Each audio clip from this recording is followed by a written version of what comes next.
So I was coming back from a walk and I found this pretty blue jay feather, and I was reading about it, and it says that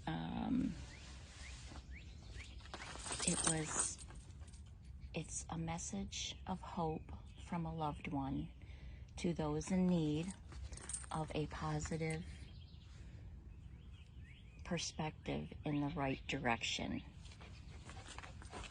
So thank you, nature, the nature gods, and Jesus for sending me this message.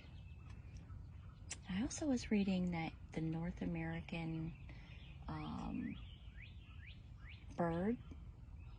birds that you can't, it's illegal unless you have a permit to keep these feathers. So I'm gonna let it go in the nature.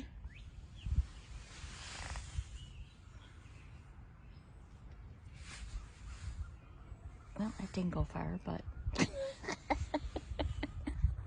but I'll go put it back over into the woods. Pretty cool, right?